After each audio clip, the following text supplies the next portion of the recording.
Olá, bom dia! Bem-vindos a esta terça-feira, 7 de maio de 2024. O nosso super abraço de hoje vai para o Luiz Rocha, que está fazendo aniversário. Ele é gerente do Hotel Eldorado de Contagem, Minas Gerais. Parabéns, viu? E que Deus encha sua vida de paz e graça. Este podcast é um oferecimento de Supermercado Cambará 43 33 25 77 55, Londrina, Paraná. Econorte, revendedora Ford Kia 012 21 70 4004, São José dos Campos e Caraguatatuba, São Paulo. Assim explica Santo Agostinho sobre o sentimento de abandono dos discípulos. Abre aspas. Eles ficaram com medo ao pensar em perder a presença visível de Cristo. Entristeceram-se no seu afeto humano ao pensar que os seus olhos já não se consolariam ao vê-lo. Fecha aspas.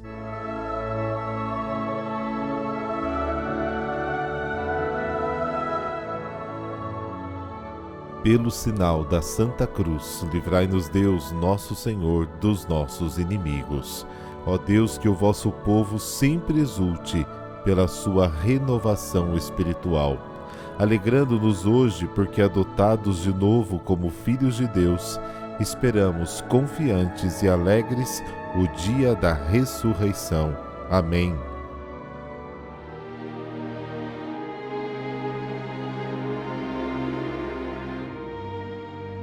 João, capítulo 16, versículos de 5 a 11. O Senhor esteja convosco, Ele está no meio de nós.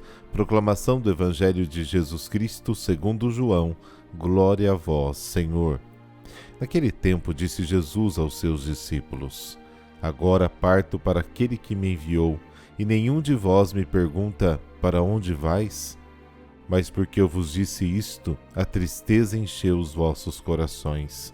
No entanto, eu vos digo a verdade: é bom para vós que eu parta. Se eu não for, não virá até vós o defensor. Mas se eu for, eu vô-lo mandarei. E quando vier, ele demonstrará ao mundo em que consistem o pecado, a justiça e o julgamento. O pecado porque não acreditaram em mim.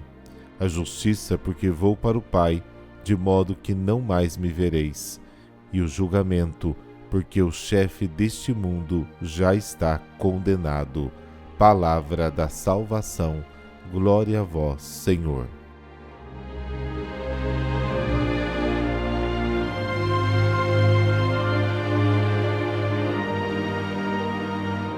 Jesus está prestes a regressar ao Pai e sente a necessidade de proteger os seus discípulos das tentações, do desânimo e da apostasia, que é a negação da fé.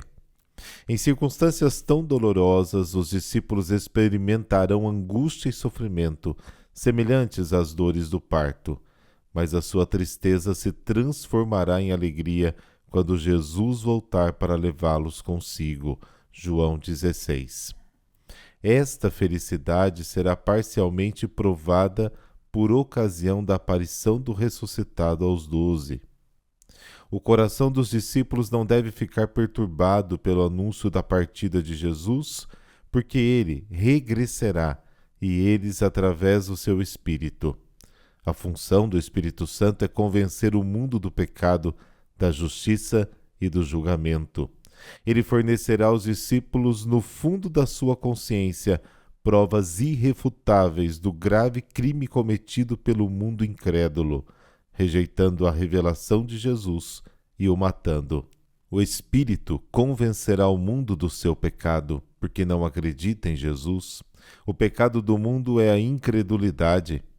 Convencerá o mundo da justiça, porque Jesus voltou ao Pai e porque mostrará que a passagem de Jesus por este mundo e deste mundo para o Pai não é uma derrota, mas o triunfo de Cristo sobre o mundo que o crucificou pensando em derrotá-lo para sempre.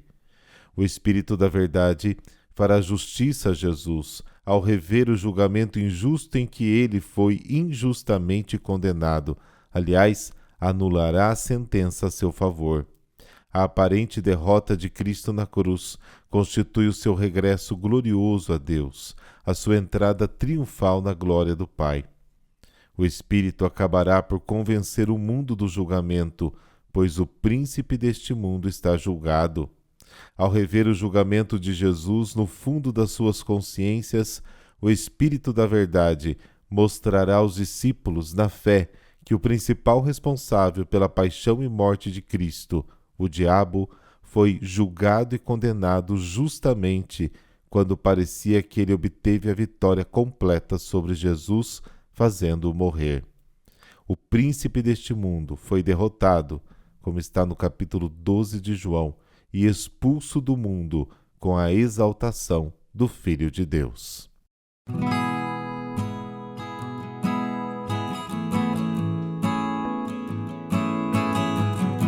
Hoje a igreja celebra Santa Flávia Domitila. Ela era sobrinha de Flávio Clemente, que era então um dos cônsules de Roma.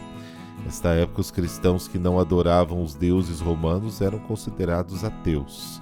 O imperador Domiciano emplacou uma série de perseguições contra os cristãos. Flávia Domitila teria sido convertida ao cristianismo por 2 eunucos. Enquanto ela se preparava para o casamento com o filho de um cônsul, Nereu e Aquiles lhe falaram sobre Cristo e a beleza da virgindade. Ela teria abandonado o casamento e se convertido imediatamente. Juntamente com numerosas pessoas, Flávia foi deportada para a ilha de Ponza por ter confessado a Cristo. Nas atas do martírio da nobre dama romana, vemos a força penetrante do Evangelho na sociedade romana, conquistando adeptos até mesmo entre a família imperial.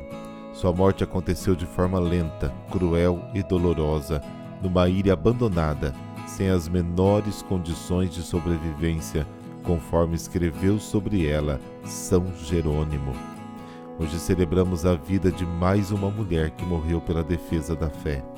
Nossa religião deve muito ao testemunho de mulheres corajosas e fiéis. Enfrentando os costumes de suas épocas, souberam colocar Jesus Cristo como centro da vida e dedicaram esforço e amor aos mais empobrecidos. Que Deus abençoe hoje todas as mulheres do Brasil, sobretudo aquelas que gastam o seu tempo para auxiliar os mais favorecidos. Oremos. Deus nosso Pai, Santa Flávia foi reduzida ao silêncio, porque confessou publicamente o vosso nome. Velai, Senhor, por aqueles que, lutando pela justiça, foram reduzidos ao silêncio, exilados ou assassinados. Olhai por todos os silenciados da América Latina, especialmente pelas mulheres sofridas do nosso continente. Dai-nos denunciar as injustiças e lutar sempre pela verdade. Amém. Abençoe-vos o Deus Todo-Poderoso, Pai, Filho, Espírito Santo. Amém. Boa terça-feira e amanhã a gente se encontra. Até lá!